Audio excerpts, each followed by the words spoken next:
A estratégia do dia. O podcast original da Bloomberg Linha. Olha, parece que o carteiro da Casa Branca trabalhou dobrado essa semana, não é mesmo? Donald Trump mandou uma chuva de cartas com tarifas para tudo quanto é canto do mundo. E adivinha só quem entrou na lista VIP com uma taxa de 50%? Você deve ter visto já na thumbnail do episódio, mas é a gente, Brasil. E não foi só por comércio, não. Trump aproveitou o selo internacional para defender o ex-presidente Bolsonaro, dizendo que o julgamento dele é uma, abre aspas, caça às bruxas, fecha aspas, e que deveria acabar imediatamente. Pois é, o protecionismo agora também vem acompanhado de dedicatória política. Pera, o que isso significa exatamente para o Brasil? Para outros países-alvo, como Índia, Argélia e Filipinas, e, claro, para os mercados internacionais. E outra, para você, ouvinte. O que isso significa? Então, hoje a gente destrincha o que está por trás dessa nova rodada de tarifas, também o porquê que o cobre disparou, o que o BRICS tem a ver com a treta e o que esperar do Trump versão 2025. Então, bora entender esse quebra-cabeça comercial que mistura aí diplomacia, dólar e treta geopolítica. E outra, vamos falar sobre uma coisa bem curiosa. Imagina você acordar, abrir o celular e ver uma mensagem de voz do secretário de Estado dos Estados Unidos, o Marco Rubio. Só que tem um detalhe, não era ele de verdade.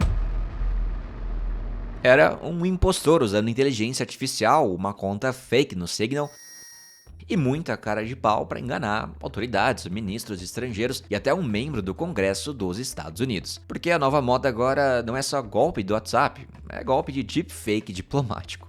Olha, no episódio de hoje a gente fala sobre como a IA virou uma arma de espionagem, trapaça e fake news em alto nível. Teve até gente fingindo ser a chefe de gabinete da Casa Branca. Se antes o golpe vinha como português ruim e foto de perfil suspeito, agora vem com voz idêntica, informações reais e uma tecnologia tão acessível que até seu sobrinho de 8 anos pode usar.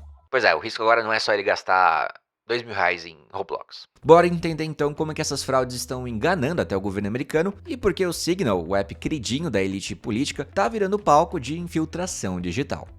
E apenas um lembrete aqui, caso você não siga a gente, caso você ouça esse podcast todos os dias e você não seja um inscrito, você pode fazer isso e ajudar a gente. É só abrir o nosso perfil e colocar ali para seguir, para você ficar atualizado todos os dias do que acontece no Brasil e também no mundo. Bora pro episódio. Bom, o presidente dos Estados Unidos, Donald Trump, anunciou uma nova rodada de tarifas de importação. Ou seja, aquelas taxas que são cobradas sobre produtos vindos de outros países. Aquelas famosas, você deve ter ouvido falar sobre isso. A mais pesada delas foi justamente para o Brasil, 50% de tarifa, uma das mais altas anunciadas até agora. Essa taxa deve começar a valer em agosto. No caso do Brasil, Trump aproveitou a oportunidade para criticar o julgamento do ex-presidente Jair Bolsonaro, que está sendo investigado por tentativa de golpe de Estado. Na carta enviada ao governo brasileiro, Trump disse que esse julgamento, abre aspas, não deveria estar acontecendo, fecha aspas, e chamou o processo de caça às bruxas. Ele pediu que tudo fosse encerrado imediatamente. Bom, vale lembrar que, além do Brasil, Trump também anunciou novas tarifas para outros países, tá? Não foi só a gente. Ele lembrou de outras pessoas também.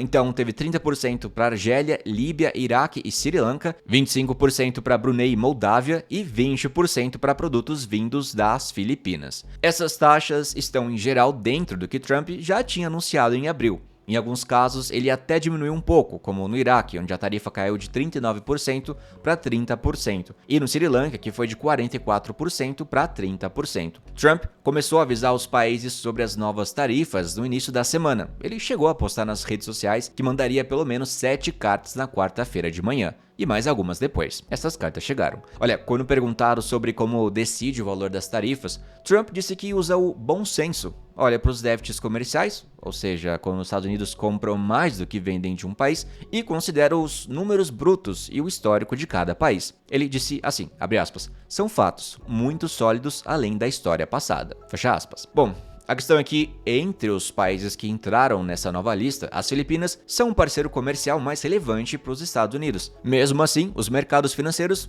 não reagiram tão fortemente a essas ameaças, já que Trump também deu um prazo extra para os países negociarem com seu governo, até o dia 1º de agosto. Bom, inicialmente isso fez os investidores acharem que ele poderia estar apenas fazendo pressão e não levando as ameaças adiante de verdade. No entanto, Trump tentou reforçar que ele está levando as tarifas a sério. Ele disse essa semana que a partir de 1º de agosto de 2025, todo o dinheiro dessas tarifas será cobrado sem exceção. Ele disse que nenhuma extensão será concedida. Trump também apertou o cerco com 2 parceiros comerciais importantes, vale lembrar. Ele primeiro disse que a União Europeia pode receber tarifas extras mesmo com os avanços nas negociações e também prometeu uma tarifa adicional de 10% contra a Índia. Pois é, isso por conta da participação do país no grupo BRICS, que é aquele bloco que o Brasil inclusive foi sede recentemente. Além disso, Trump também falou em aplicar tarifas específicas para alguns setores. Ele sugeriu uma tarifa de 50% sobre produtos de cobre, o que fez o preço do metal disparar até 17% em um único dia em Nova York, que é um recorde, e ameaçou também impor tarifa de até 200% sobre remédios importados, caso as farmacêuticas não passem a fabricar lá nos Estados Unidos dentro de um ano. Vale lembrar também que essas novas cartas e ameaças fazem parte, de uma estratégia comercial mais agressiva de Trump até agora, que tem causado muita incerteza nos mercados e também preocupação entre empresas, governos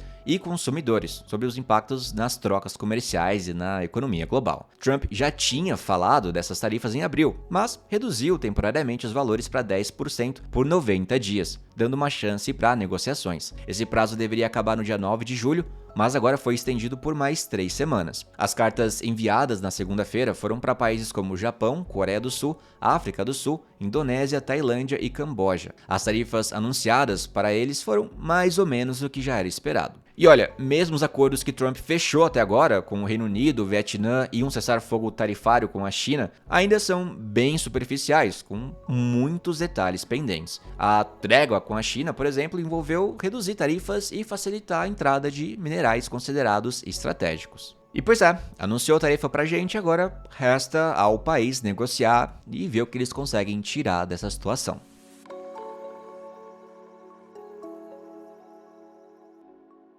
Bom, bora falar sobre o impostor.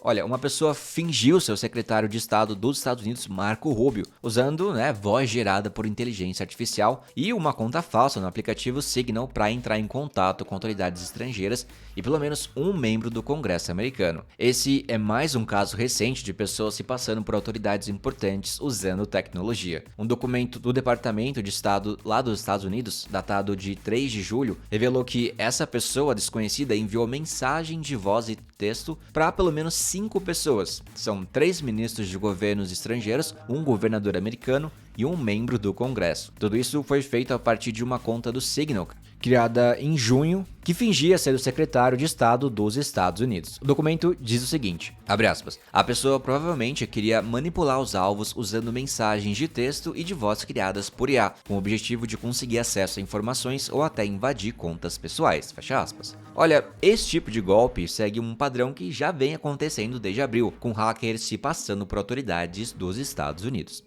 Por exemplo, no final de maio, o jornal Wall Street Journal contou que as autoridades estavam investigando uma tentativa de alguém se passar por Susie Wiles, que é chefe de gabinete da Casa Branca. A pessoa que dizia ser Susie entrou em contato com senadores, governadores, grandes executivos e outras figuras importantes, segundo o jornal. Esses impostores costumam começar o golpe com mensagens de texto e voz gerada por IA, como se fossem pessoas reais, e o objetivo é ganhar confiança antes de tentar acessar contas pessoais.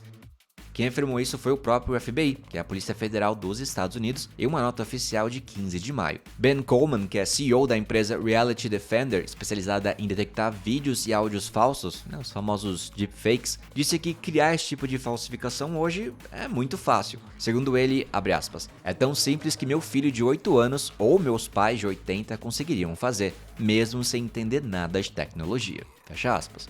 E ele ainda completou dizendo que, diferente de um vírus de computador ou de um ransomware que sequestra dados, hoje qualquer pessoa com internet e um navegador pode fazer um deepfake divertido ou muito perigoso. Até o momento, o Departamento de Estado dos Estados Unidos não respondeu aos pedidos de comentário da imprensa. Esse caso de pessoas se passando por Rubio foi revelado pela primeira vez pelo jornal Washington Post. E falando aqui em criar essas coisas com o navegador de forma fácil, eu, inclusive, não tem nada a ver quase.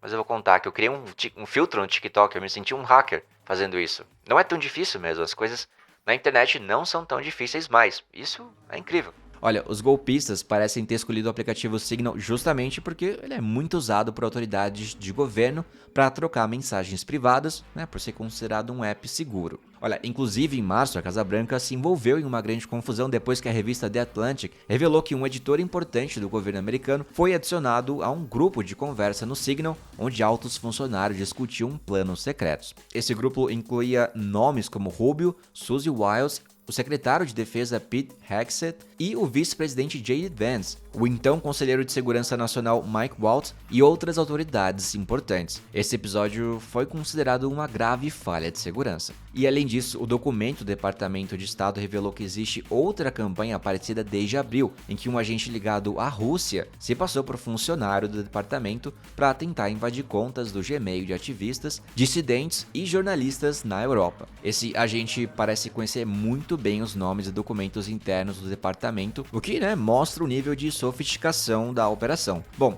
o relatório também menciona casos anteriores, como em junho de 2022, quando alguém criou uma conta falsa no WhatsApp dizendo seu então secretário de Estado Antony Blinken e enviou mensagens para líderes da América do Sul. Em 2023, um grupo suspeito, provavelmente ligado ao governo russo, se fez passar por contas do Departamento de Estado para atacar organizações que trabalham com o controle de armas nucleares e outras áreas sensíveis. Brian Long, CEO da empresa Adaptive Security, que combate falsificações profundas, disse assim, abre aspas, vimos um enorme aumento no volume desse tipo de ataque. As pessoas não entendem a rapidez com que a tecnologia evoluiu e o que é possível fazer hoje, fecha aspas.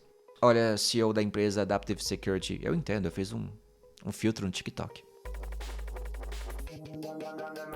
Bom, as informações são da Bloomberg News, eu sou o Alan Blanco e o episódio foi editado por Lohian Queiroz. Uau! E bora ler aqui os comentários do episódio passado, onde conversamos sobre o Brasil, que agora quer destravar comércio com a Índia. WM diz, o Pelé das Avelãs me tirou uma gargalhada sincera no meio da série na academia. Olha só, era superiores ou inferiores WM?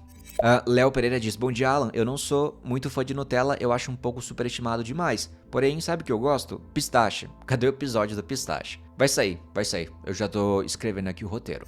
Denner Dark diz, como bom mineiro, prefiro um belo doce de leite do que Nutella. Uau! Verdade, ainda mais se for o... Como que é o nome do doce de leite que eu gosto? Eu esqueci o nome do doce de leite que eu gosto. Mas eu falei nele 500 vezes já no podcast. Viscosa é o nome? Viçosa. Lembrei o nome do doce de leite, acho que é Viçosa.